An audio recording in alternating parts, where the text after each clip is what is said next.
Shinta News and Talk. Menteri Pendidikan Dasar dan Menengah Abdul Muti mengatakan saat ini kemampuan numerasi anak Indonesia masih berada di bawah rata-rata. Berdasarkan hasil skor Program for International Student Assessment atau PISA, di ASEAN skor PISA di Indonesia berada di peringkat 6 dari 8 negara yang berpartisipasi. Akhirnya diluncurkan program gerakan numerasi nasional dengan tujuan untuk meningkatkan kemampuan numerasi dan matematika anak di Indonesia di Jakarta pada 19 Agustus 2025. Numerasi adalah kemampuan untuk menerapkan pengetahuan dan keterampilan matematika dalam memecahkan masalah praktis dan membuat keputusan di berbagai konteks kehidupan sehari-hari. Dan mengapa numerasi anak Indonesia rendah? Kita temui dosen Fakultas Ilmu Tarbiyah dan Keguruan Universitas Islam Negeri atau UIN, Syarif Hidayatullah, Jakarta. Sekaligus pengamat pendidikan, Jejen Musfah.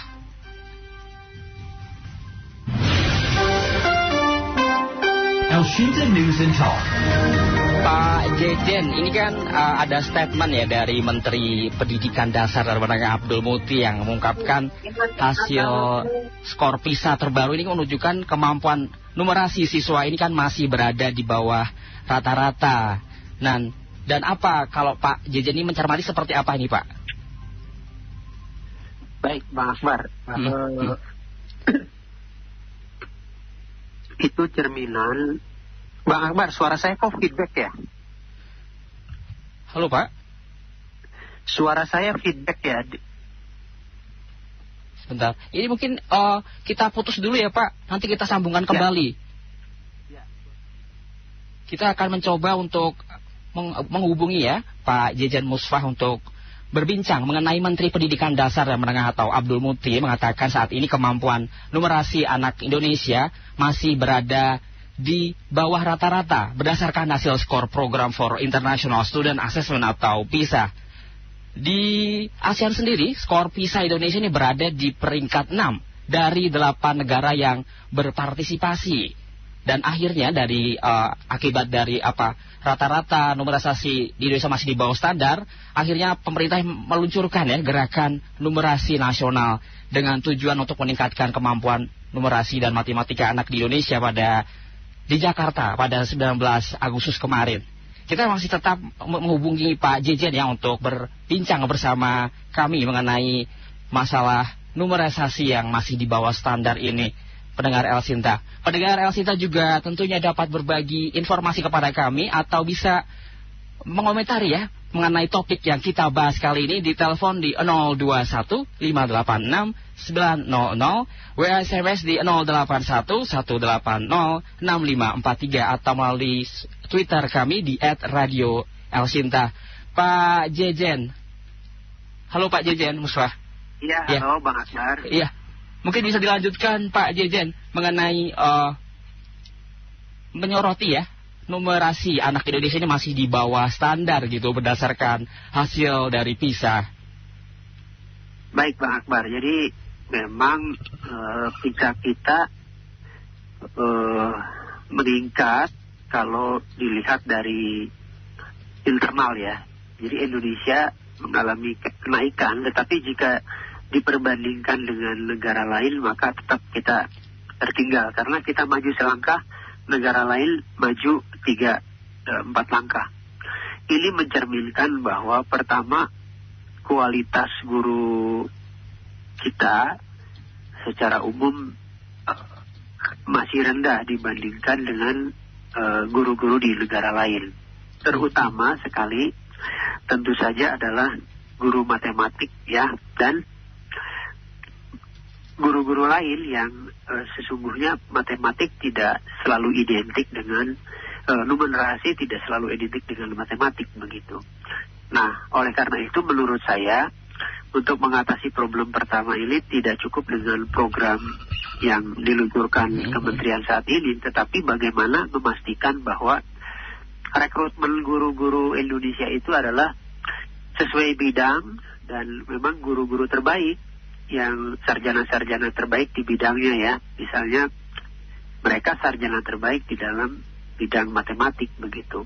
Nah, di sisi lain tentu ada faktor-faktor lain Bang Akbar selain faktor kualitas guru secara umum.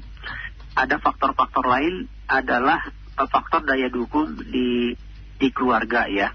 Kalau secara teoretik Bang Akbar, kecerdasan seseorang, kemampuan menyerap pelajaran seseorang tentu dikaitkan juga dengan kecukupan gizi seorang anak ya.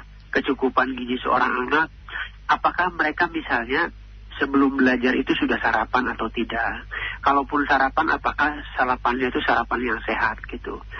Saya kira itu dua faktor utama Bang Akbar, mengapa kita masih belum bisa menyaingi ya negara-negara di ASEAN gitu.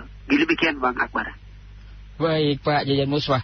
Apa ada masalah yang apakah masalah ini lebih disebabkan ya Pak oleh metode pengajarannya mungkin ya, kualitas guru atau mungkin mindset siswa ya terhadap matematika sendiri?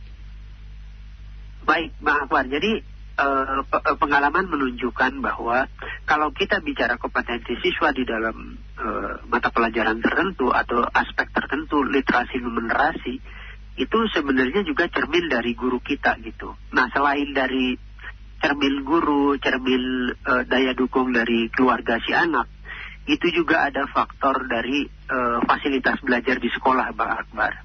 Jadi tentu kita tidak bisa menutup mata bahwa standar sekolah kita ini sangat jauh antara satu sekolah dengan sekolah yang lain. Sekolah-sekolah kita Bang Akbar, jangankan fasilitas belajar seperti perpustakaan, laboratorium, kadang-kadang kebutuhan dasar seperti toilet itu tidak sebanding misalnya dengan jumlah komunitas sekolah ya, warga sekolah gitu. Nah, jadi kita sesungguhnya 80 tahun merdeka ini bahkan untuk pemenuhan toilet saja misalnya di sekolah-sekolah kita itu masih problematik Bang Akbar. Belum lagi kita bicara soal fasilitas yang rusak, ruang kelas, ruang guru ya, ruang-ruang yang lain, pertemuan begitu. Nah, jadi penyelesaian problem ini harus komprehensif ya, tidak bisa parsial atau atomistik seperti meluncurkan program numerasi itu, tetapi perbaikannya juga harus menyentuh aspek fasilitas belajar anak-anak. Nah, belum lagi yang aspek prasarana Bang Akbar. Prasarana itu seperti apa sih akses anak untuk sampai ke sekolah gitu. Nah, di media kita sering melihat bahkan untuk sampai sekolah guru dan siswa kita tuh bertarung nyawa ya, bertarung harus menyeberangi sungai, harus menyeberangi lautan, jalan masih tanah begitu kan. Nah, ini tidak berhubungan langsung tetapi pasti berpengaruh terhadap kenyamanan belajar anak-anak kita. Guru juga demikian. Kalau tenaganya sudah habis di jalan untuk sampai ke sekolah, ini juga cermin bahwa hasil belajar kita tuh masih jauh dari efektif kalau guru dan para siswa itu mengalami kendala akses menuju ke sekolah. Jadi PR-nya banyak Bang Akbar, dan memang ini membutuhkan satu komitmen, satu goodwill, political will yang betul-betul pemerintah menganggap pendidikan sebagai prioritas dalam pembangunan negara bangsa ini. Baik Pak Jejen, ini ada pendengar yang masuk ya via telepon. Ada Pak Roni dari Ciputat. Halo Pak Roni. Selamat malam siang Mas Akbar. Oh iya Pak, silakan Pak. Selamat siang kita Pak Jejen, hormat. Mungkin beberapa komentar saya mungkin sudah disinggung sama Pak Jejen ya. Seperti mungkin kualitas guru, mungkin ada yang sudah ASN, ada yang belum diangkat sebagai ASN, masih P3K gitu sepertinya. Dan mungkin dari dasar itulah literasi atau pendidikan kita ini kurang maju ya Mas Akbar ya. Apalagi masih ditunjang dengan beberapa guru misalkan masih masih diambil dari lingkungan keluarga Mas Akbar, misalnya ponakan anak mantu gitu jadi guru dan lain-lain sebagainya.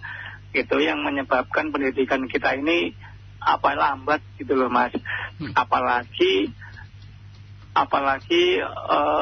ini Mas,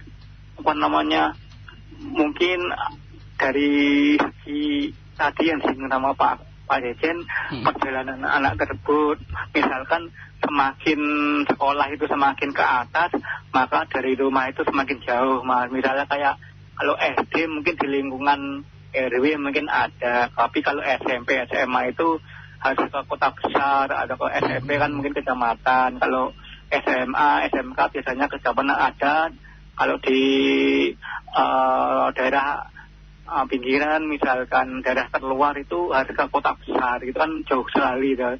Mungkin itu juga beberapa faktor yang membuat pendidikan kita ini kurang cepat gitu, karena pendidikan itu adalah fondasi majunya negara Mas Akbar. Kalau fondasi itu kuat, maka negara itu juga maju cepat dan kuat juga, bisa berdaya saing tinggi dengan negara lain. Begitu aja sih Mas Akbar, Pak Jejen, selamat siang. Siang Pak Roni. Mungkin bisa ditanggapi dari tanggapan Pak Roni tadi, Pak Jejen. Iya, Bang Akbar, kita mendengar Pak Roni dari Ciputat ini teringat ya, 2026 nanti itu bahkan anggaran pendidikan 20% itu betul terpenuhi dari APBN, tetapi ternyata 44, sekian persen itu ternyata di dalamnya untuk makan bergizi gratis gitu. Nah, kita tidak dalam konteks menolak makan bergizi gratis, tetapi tentu kalau anggaran itu diambil dari pendidikan, maka kita khawatir persoalan yang kita harapkan menjadi jawaban atas kelemahan numerasi siswa kita itu jadi terhambat ya. Karena apa? Sesungguhnya kita sepakat ya, kalau membenahi kualitas siswa, kompetensi siswa, itu tentu pertama-tama adalah kualitas gurunya gitu. Bagaimana memastikan rekrutmen guru itu seperti kata Pak Roni itu berdasarkan merit system.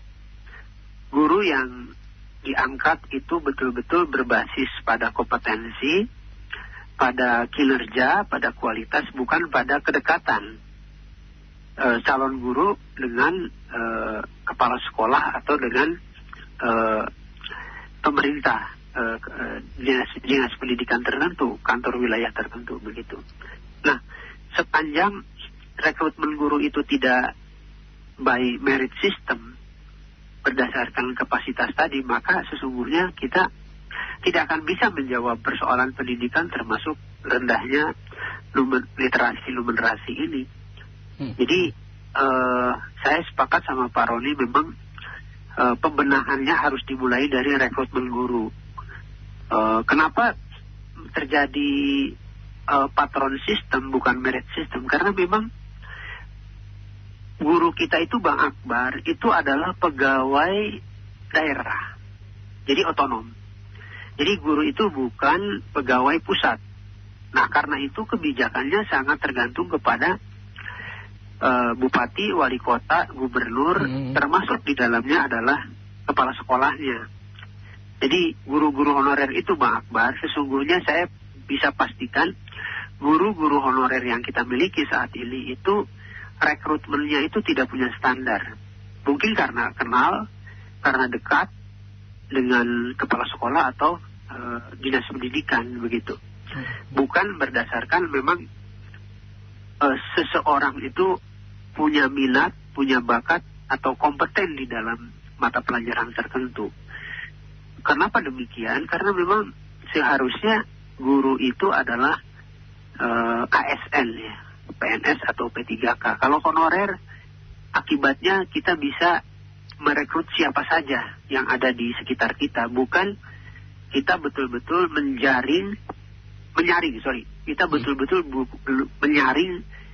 siapa yang benar-benar punya kompetensi di dalam pengajaran mata pelajaran tertentu. Itu problem yang lebih spesifik saya kira Bang Akbar terkait dengan guru-guru kita itu, rekrutmen guru-guru kita.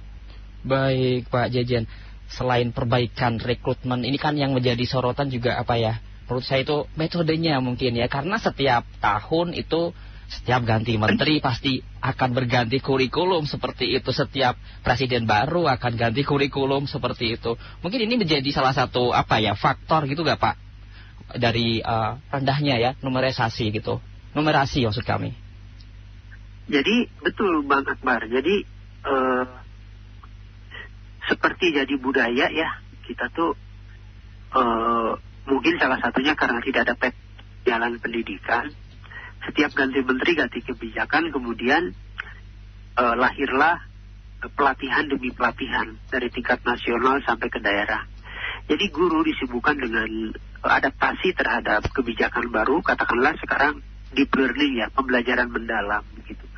Di mana-mana ada pelatihan, di mana-mana ada seminar, tetapi faktor utama sesungguhnya adalah kalau kita memiliki guru yang kompeten, yang profesional, maka dia sesungguhnya tidak selalu harus, katakanlah, diberikan pelatihan yang bersifat top down, ya dari atas gitu. Seorang guru yang sejati, dia akan punya kapasitas adaptif, belajar mandiri, jadi dia akan mencari sendiri, Bang Akbar. Mencari sendiri, berusaha memahami, menguasai kebijakan yang baru, termasuk metodologinya. Baik Pak Jejen, ini ada pendengar yang masuk lagi Pak Jejen, ada Pak Putra Sibolga. Halo Pak Putra. Ya, Assalamualaikum. Waalaikumsalam. Silakan Pak Putra. Ya, Pak Jejen, iya. Pak Jejen begini ya, karena saya juga akademisi di SMK dan di kampus swasta ya, melihat perbedaan antara mutu yang dihasilkan pendidikan kita di Undang-Undang Guru dan Dosen itu masih jomplang. Entahkah disebabkan domisili atau zonasi wilayah dari pusat sampai daerah, provinsi, kabupaten, kota. Kalau provinsi itu kan yang mengelola itu kan gubernur ya, tanggung jawabnya dana pendidikannya.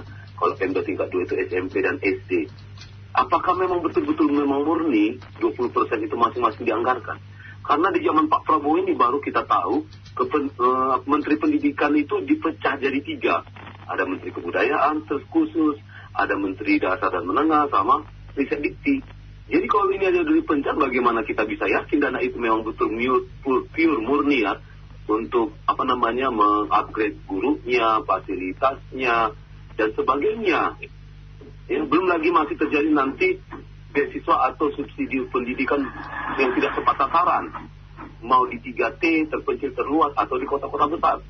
Datang lagi nih program yang namanya sekolah rakyat, yang dipaksakan harus di 100 titik, yang sebenarnya guru-guru yang sudah berkompeten dicomot ke sana kan. Jadi nasib di luar sekolah rakyat apa kabar? Kan begitu. Kita bukan bilang rakyat miskin itu harus disekolahkan sini, tapi kan orang akan berlomba-lomba, yang miskin-miskin di kampung-kampung akan ke sekolah rakyat yang memang titik-titiknya disulap di kota-kota besar itu gitu loh. Memaksa orang-orang miskin desa masuk ke sekolah rakyat yang memang diposkokan di kota. Kan alur berpikirnya mundur gitu loh.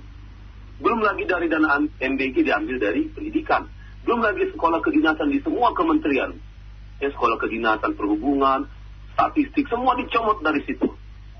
Dapat punya untuk si guru tadi gimana? Belum lagi dari data yang ada, coba-coba saya googling, hanya 3 juta guru statusnya di Indonesia, 50 juta, 52 juta siswa. Itu menyebar dikelola oleh Kementerian Agama dan Kementerian Pendidikan. Yang nggak semua itu tersertifikasi. Karena kesempatan untuk mendapatkan sertifikasi profesi pendidik dan dosen, itu memang sungguh berat. Dan kesannya dipersulit. Bagaimana seorang guru di kelas harus memang ikut ujian sertifikasi sambil dia mengajar. Kan sangat berat sekali. Kenapa tidak dipikirkan waktu calon mahasiswa yang jadi guru itu ada di kampus, di situ baru dia mendapatkan sertifikasi guru. Tapi ini kan tidak menjadi bahan bancakan begitu. Itu yang pertama. Yang kedua, saya nggak tahu kalau ASEAN melihat kita 280 juta penduduk terbanyak di Asia Tenggara berbanding Singapura sama Malaysia. Apakah Malaysia juga menganggarkan dana pendidikan nasionalnya 20%? Apakah profesi guru itu adalah profesi yang digaji 300.000. Saya pikir Indonesia di bawah 10% yang bisa sarjana penduduknya. Kan mirip sekali, jadi guru dipaksa S1, sementara jadi DPR dari presiden serendah-rendahnya 17 tahun. Mereka kan lupa bahwasanya guru inilah yang berjasa, bukan pahlawan tanpa terjasa. Pahlawan yang memberikan jasa menjadi seorang Prabowo. Pahlawan yang berjasa membuat seorang menteri hebat seperti Sri Mulyani. Pahlawan yang hebat membuat orang-orang bekerja di DPR dan di BUMN dan di Kejaksaan Agung, kepolisian. Apakah mereka lupa dengan itu? Karena hak kepintaran seorang guru itu hak kekayaan intelektual yang dia pindahkan otaknya dari guru ke muridnya dengan asesmen. Jadi ini guru jadi merasa seperti sapi perah. Karena mereka ujung tombak berhasilnya standar mutu pendidikan itu, bukan kepala sekolahnya. Baik, oke Pak Putra, terima kasih sudah merespon topik kali ini ya Pak Putra. Akan segera direspon dengan Pak Jejen. Pak Jejen, merespon pertanyaan Pak Putra tadi, ada beberapa sengkarut ya mengenai pendidikan di Indonesia terkait kualitas guru dan anggaran pendidikan dan lain sebagainya. Mungkin bisa direspon dari Pak Putra tadi, Pak Jejen Muswah. Baik, Pak Putra sih bogat.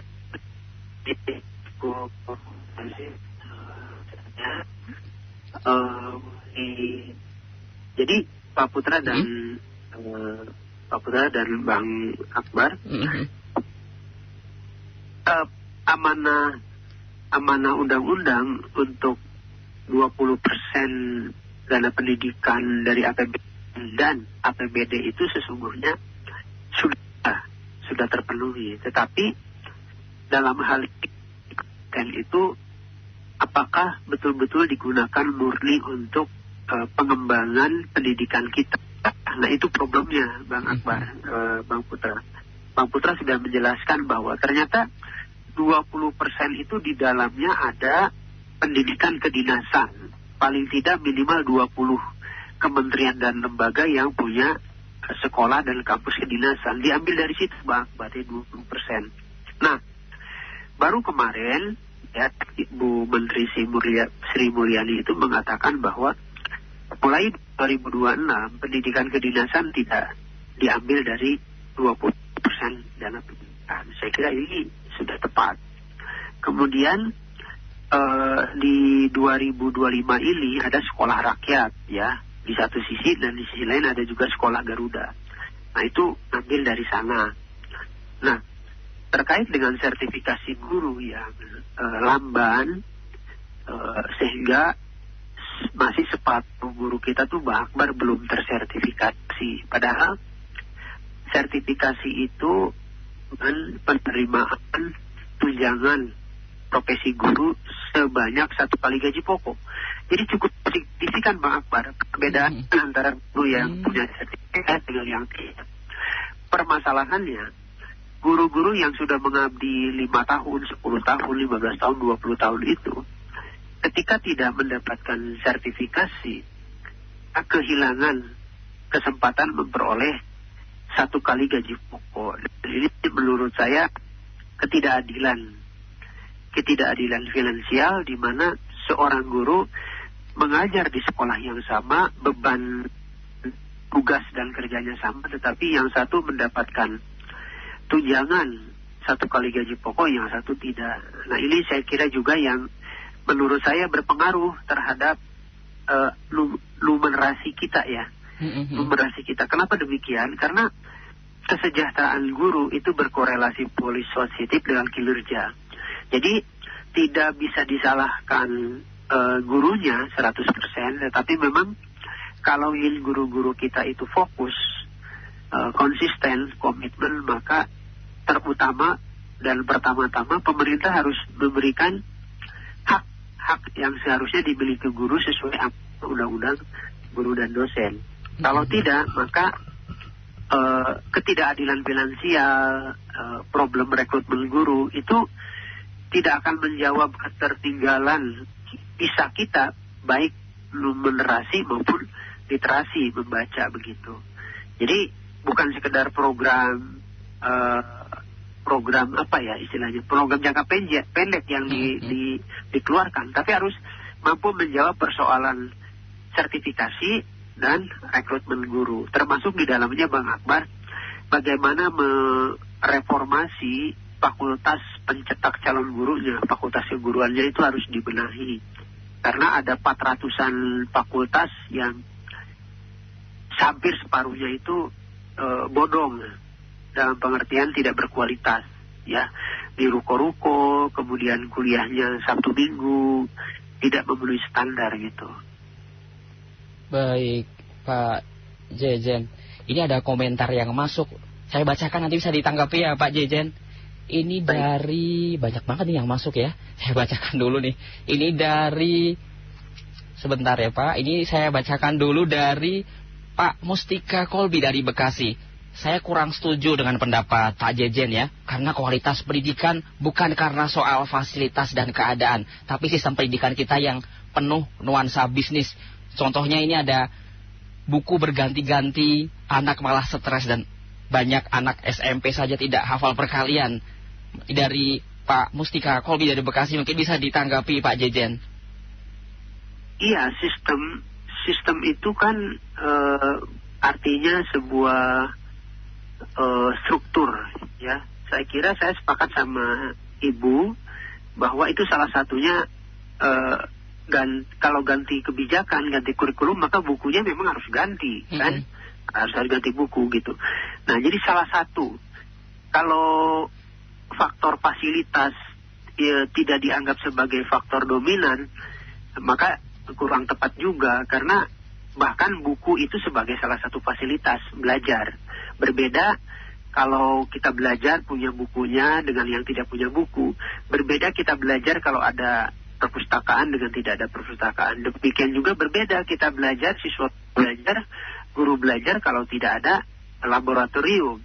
Kalau tidak ada laboratorium, berarti guru dan siswa hanya belajar teori. Demikian Bang Akbar. Tetapi kalau ada laboratorium, apakah laboratorium bahasa, laboratorium IPA, IPS, maka bukan hanya teori, tetapi juga praktek gitu.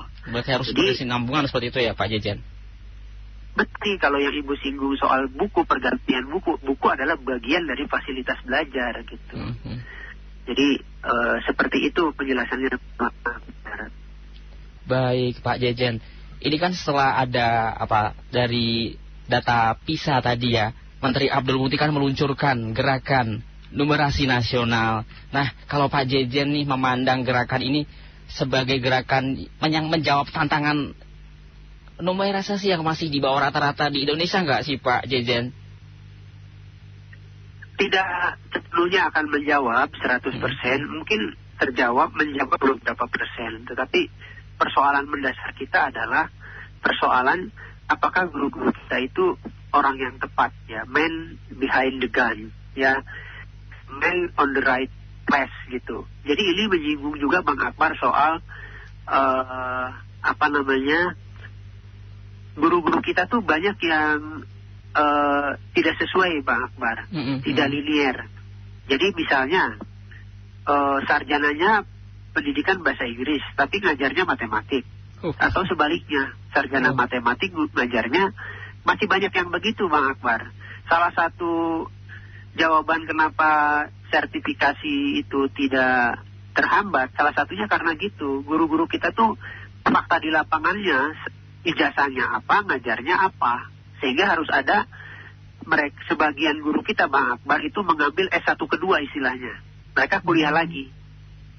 Nah, ini juga problem lain Bang Akbar, menunjukkan bahwa guru kita itu tidak mengejar sesuai bidangnya begitu. Gitu. Karena di lapangan bisa jadi karena faktor kekurangan guru, jadi yang ada dipakai untuk mengajar mata pelajaran tertentu. Makanya sempat menteri sebelum ini mengusulkan bahwa satu guru itu bisa mengajar lebih dari satu mata pelajaran. Jadi ada mata pelajaran yang ada beririsan begitu. Nah, jadi itu juga problem lain Mbak Akbar, bahwa kita benahi deh, guru-guru memang harus mengajar sesuai dengan bidangnya, kapasitasnya gitu, bukan dipaksakan ya, karena kekurangan guru tadi gitu. Baik Pak Jejen. Ini kalau kita ngomongin soal numerasi, ini kan hubungannya dengan matematika ya, hitung-hitungan seperti itu. Pasti kan ada salah satu stigma gitu. Matematika itu menakutkan karena susah sekali. Apalagi kalau gurunya killer ya. Gurunya killer, kurikulumnya juga saklek. Pasti juga gak paham juga. Nih bagaimana nih Pak agar menghapus stigma mengenai matematika ini yang susah seperti itu ya, dari Pak Jejen sendiri? Salah satu guru yang kompeten dan profesional adalah mampu menjelaskan hal-hal yang rumit menjadi sederhana. Ya, mampu menjelaskan hal-hal yang rumit menjadi mudah ditangkap oleh siswa. Itu indikatornya. Jadi kalau masih ada sebagian siswa kita merasa sulit belajar matematik, sampai tidak mau belajar matematik, tidak mau ketemu guru matematik, gurunya memang tidak bisa menghadirkan matematik di level apakah sekolah dasar, SMP, SMA, begitu kan?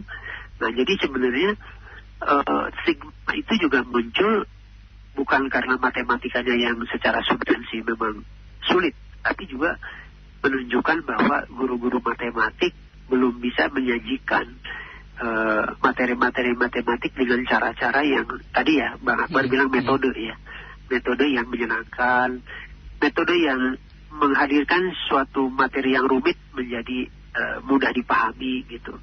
Itu semakin menegaskan Bang Akbar bahwa memang guru-guru matematik kita mungkin bukan sumber daya terbaik yang kita miliki di bidang matematik. Bukan tidak ada Bang Akbar. Mungkin justru orang-orang yang keren di bidang matematik itu tidak memilih profesi guru. Mereka memilih profesi-profesi lain yang lebih menjanjikan secara finansial. Baik Pak Jejen. Lantas bagaimana Pak bagaimana guru ya menjadikan murid ini supaya suka dengan pelajaran matematika gitu? Nah, jadi pertama dari sisi keilmuan atau teoretik, hanya ada dua kemungkinan guru matematik itu misalnya. Pertama, mereka guru matematik itu merupakan sarjana kependidikan. Jadi dari fakultas pendidikan, program studi pendidikan matematik. Sarjana ini selain memperoleh materi matematik, pendalaman matematik, mereka juga belajar pedagogik.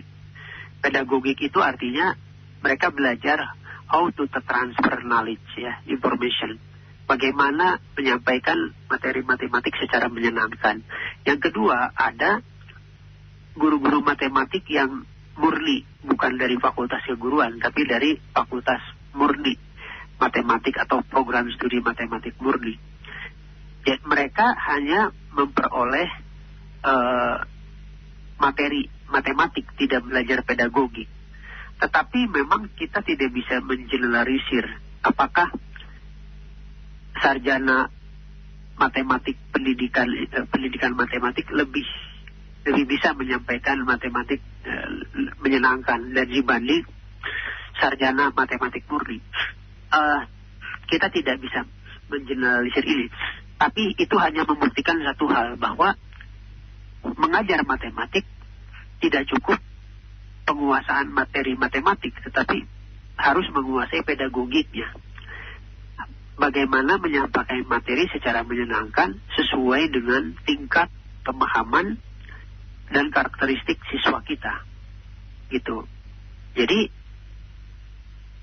penguasaan matematik di satu sisi, tetapi juga yang lebih penting adalah penguasaan terhadap pedagogik. Bagaimana mentransfer pengetahuan dengan berbagai metode, media, sehingga menyenangkan dan juga sesuai dengan perkembangan intelektual, perkembangan psikologis siswa, dan gaya belajar siswa. Nah, ini yang di samping menguasai matematik, tetapi juga menguasai pedagogiknya. Baik Pak Jejen. kalau kita ngomongin kemampuan numerisasi atau numerasi maksud kami, siswa ini kan tidak lepas dari kualitas guru atau pengajarnya ya kan. Karena itu kan perlu nggak sih Pak diberlakukan sertifikasi guru matematika seperti itu Pak Jejan? Wajib ya, memang itu undang-undang guru dan dosen kita meminta tagihan selain sarjana S1 ya. S1 itu harus sarjana, itu harus memiliki sertifikat. Tapi lagi-lagi banyak faktor yang membuat guru-guru kita belum punya kesempatan untuk mengikuti sertifikasi. Karena sertifikasi kita itu masih didanai oleh pemerintah dan pemerintah daerah. Jadi sebagian guru kita belum punya kesempatan untuk melakukan sertifikasi. Karena itu diperlukan satu kebijakan bahwa sertifikasi itu bisa dilakukan oleh guru atas biaya sendiri. Mereka mendaftar ke kampus-kampus yang memiliki program studi pendidikan profesi guru. Harus seperti itu.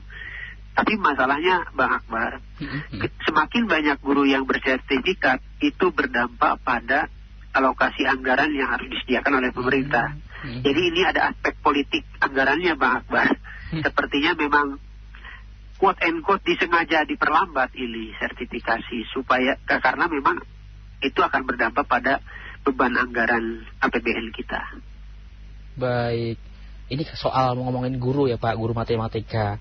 Dia kan salah satu guru yang istimewa ya, karena memiliki ilmu pengetahuan numerasi yang kadang ada yang bilang matematika susah seperti itu, dan SDM sendiri. Perlu nggak sih Pak diberikan apa ya, seperti reward khusus atau bonus atau diistimewakan seperti itu?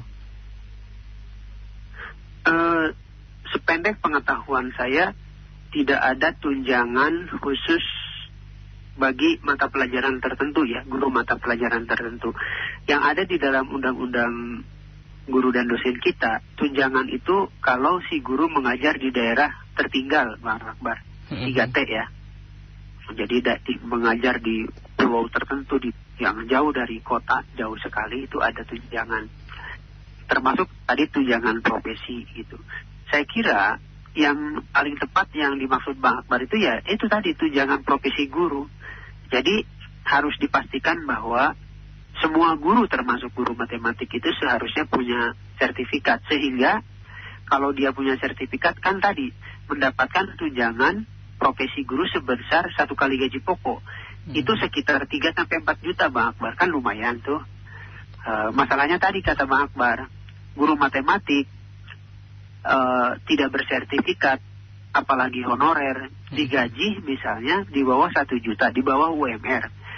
Ya mereka lebih baik memilih profesi lain Bang Akbar, dengan kapasitas misalnya kemampuan numerasi tadi, encer otaknya di bidang matematik. Mungkin banyak pekerjaan-pekerjaan yang lebih menjanjikan ya, dibanding menjadi guru matematik. Jadi saya khawatir Bang Akbar, memang guru-guru orang-orang sarjana-sarjana matematik kita yang hebat-hebat itu jangan-jangan bukan memilih profesi guru, tapi memilih profesi lain.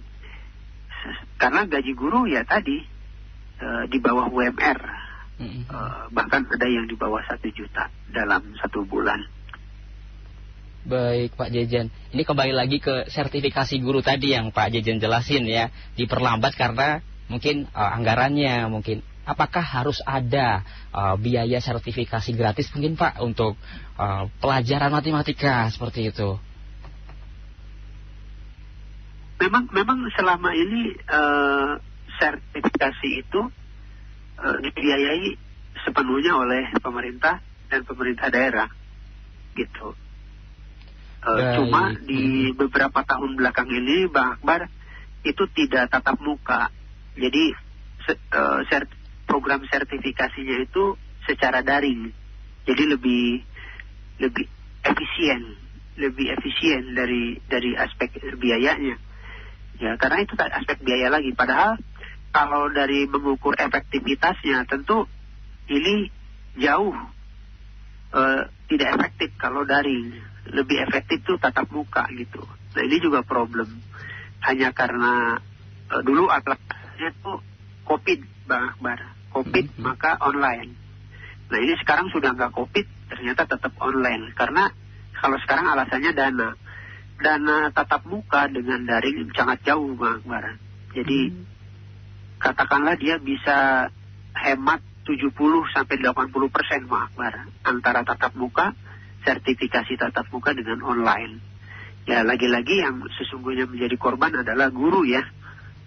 Seharusnya mereka bisa betul-betul recharge, reskilling, upskilling, tapi karena faktor dana tadi mereka hanya bisa sertifikasi melalui online ya, melalui LMS, Learning Management System. Baik Pak Jejen, mungkin terakhir Pak Jejen untuk mengakhiri perbincangan kita ya mengenai numerasi ya yang di bawah rata-rata. Mungkin apa rekomendasi atau saran dari solusi Pak Jejen sendiri ya mengenai untuk meningkatkan numerasi di Indonesia sendiri? Baik Bang Akbar, terima kasih sebelumnya. Saya berpesan kepada Pak Menteri dan jajarannya ya, dasar dan Menteri Pendidikan Dasar dan Menengah, termasuk di sini adalah Menteri Dikti ya, Pendidikan Tinggi, dan Menteri Agama, bahwa memang kembali lagi pada dasarnya program yang diluncurkan ini temporari ya, menjawab temporer. Tapi kalau mau menjawab secara jangka panjang, memang harus dilakukan perbaikan di fakultas keguruan yang akan menyiapkan guru-guru matematik dan lainnya. Sehingga dengan demikian pada episode berikutnya kita harus bisa melakukan rekrutmen guru berdasarkan kapasitas dan kemampuan, ya, bukan berdasarkan patron klien tadi. Nah, kemudian tentu saja peminat atau orang-orang yang ingin menjadi guru ini juga harus diberi daya tarik dalam pengertian kesejahteraan. Jadi kalau dipastikan gaji guru itu minimal UMR atau bahkan di atas UMR, maka saya yakin kandidat-kandidat terbaik, katakanlah top 10 ya, atau 5-10 sarjana di bidang matematik itu akan berbondong-bondong melamar menjadi guru, bukan mereka-mereka yang bukan sumber daya terbaik yang dimiliki di bidang matematik. Saya kira itu Bang Akbar. Baik Pak Jejen Musfah, terima kasih sudah menyempatkan waktunya untuk Radio El Sinta Semarang. Maksud kami El Sinta Nasional ya, siaran nasional, karena kami siaran nasional. Terima kasih Pak Jejen Musfah. Sama-sama Bang Akbar, terima kasih. Demikian perbincangan kami bersama dosen Fakultas Ilmu Tarbiyah dan Keguruan Universitas Islam Negeri UIN Syarif Hidayatullah Jakarta, sekaligus pengamat pendidikan Jejen Musfah.